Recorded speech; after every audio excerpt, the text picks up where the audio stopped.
Telugu Desam party నాయకులకు, జనసేన నాయకులకు ప్రతి ఒక్కరికి పేరు పేరున నా నమస్కారాలు తెలియజేసుకుంటున్నాను.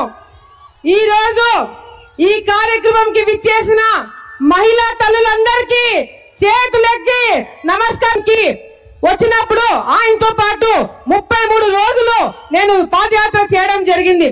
నంద్యాల ప్రాంతంకి వచ్చినప్పుడు మరి శిల్పా చక్రపాణి, శిల్పా మోహన్ రెడ్డి, అదే విధంగా ఆలగడ్డ ఎమ్మెల్యే ముగ్గురు కూడా లోకేష్ అన్న గారి గురించి అసభ్యంగా మాట్లాడినప్పుడు నేను ఘాటుగా స్పందించాను. నాతో పాటు జిల్లా నాయకులు కూడా ఘాటుగా స్పందించడం జరిగింది.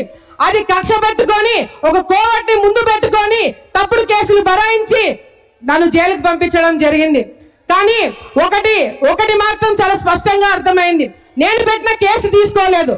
నా మీద పెట్టిన కేసు మాత్రం 5 గంటలలో పోలీసులు దొంగలే ఆశ్చర్యపోయేలాగా గోడలు దూకి నా ఇంట్లోకి వచ్చి నా కొడుకుకి సంవత్సరంన్నర, నా కొడుకు ముందర నన్ను, నా భర్తని కూడా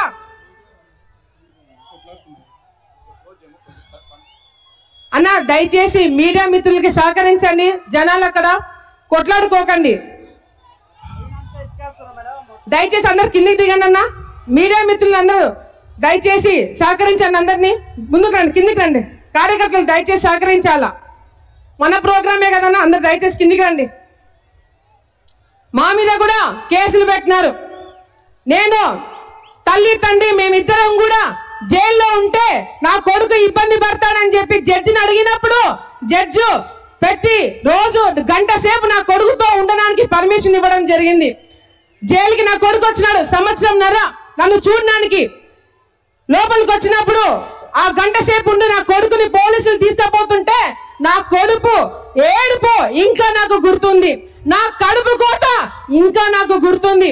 తప్పకుండా కార్యకర్తల మీద, మా మీద కేసులు పెట్టే వాళ్ళని ఎవరు కూడా వదిలిపెట్టే ప్రసక్తి లేదని లోకేష్ అన్న గారు భరోసా ఇవ్వడం జరిగింది.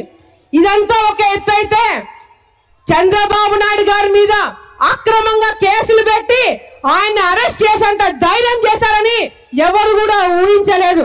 ఏ నంద్యాల జిల్లాలో అయితే చంద్రబాబు నాయుడు గారి మీద అక్రమంగా కేసులు పెట్టి మీరు అరెస్ట్ చేశారో అదే నంద్యాల జిల్లా నుంచి మీ పతనం మొదలవుతుందని చెప్పి కూడా ఈ సందర్భంగా కార్యకర్తలు అందరి తరపు నుంచి చంద్రబాబు నాయుడు గారికి నేను మాటిస్తున్నాము.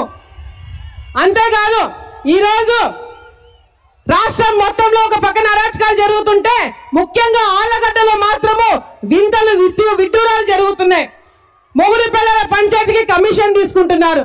రైతులు బోర్ అడిగితే కమిషన్ తీసుకుంటున్నారు.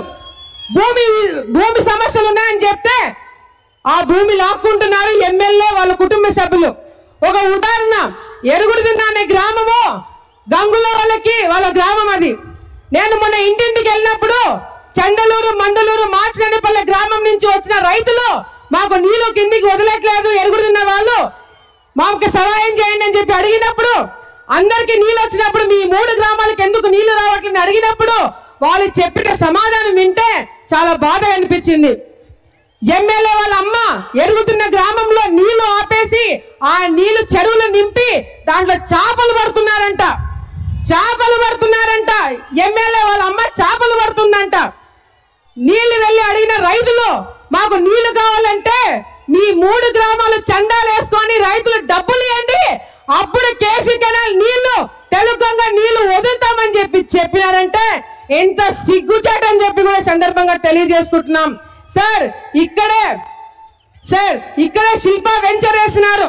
శిల్పా వాళ్ళు ఇక్కడ వెంచర్ వేసింది ఎట్లా అంటే బయట చూడడానికి అంతా బానే ఉంది, కానీ లోపల మాత్రము కేసీ కెనాల్ ని బూట్ చేసి అక్కడ వెంచర్ కట్టడం జరిగింది. ఎమ్మెల్యే ఎందుకు అడగట్లేదు, ఎమ్మెల్యే ఎందుకు నోరు మూసుకున్నాడు అని చెప్పి మేము కూడా ఆలోచించినాం. తర్వాత అర్థమైంది ఏంటంటే శిల్పా వాళ్ళు ఇక్కడ స్థానికంగా ఉన్న ఎమ్మెల్యేకి కమిషన్లు అంటించినారు.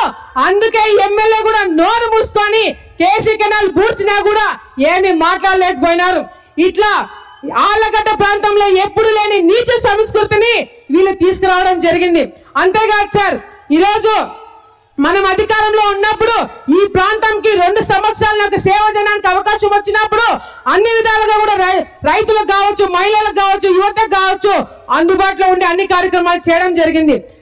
సమయం తక్కువ ఉంది కాబట్టి రేపు పొద్దున మనం మళ్ళీ గెలిచిన తర్వాత మీరు ముఖ్యమంత్రి అయిన తర్వాత తప్పకుండా ఆలగడ్డలో కావాల్సినవి ఎట్లాగో రోడ్లు ఇల్లు ఇవన్నీ కూడా మేము తెప్పించుకుంటాము మిమ్మల్ని అడిగి.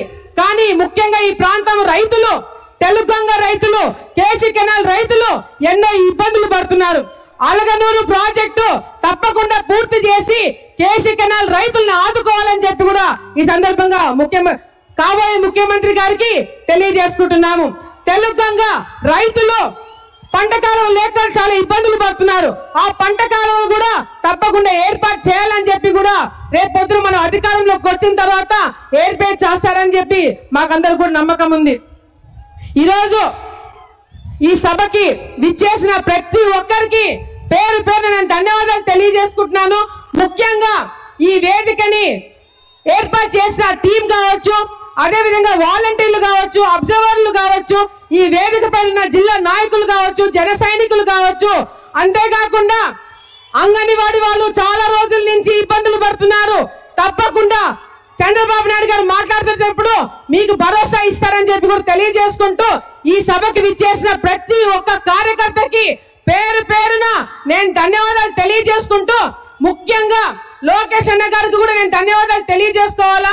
ఈ రోజు తల్లిదండ్రులు ఇద్దరు చనిపోయినా కూడా నన్ను ఒక అన్నలాగా కాపాడుకుంటూ వచ్చి ఎవరు ఏం చెప్పినా ఏం చేసినా నాకు అండగా ఉన్నందుకు లోకేష్ అన్న గారికి వచ్చే జన్మలో కూడా నేను రుణపడి ఉంటానని చెప్పి మరొకసారి తెలియజేసుకుంటూ ముఖ్యంగా నాకు ఈ సభను ఏర్పాటు చేయడానికి ముఖ్యంగా నాకు హెల్ప్ చేసిన నా తమ్ముడు జగత్ విఖ్యాత్ రెడ్డికి,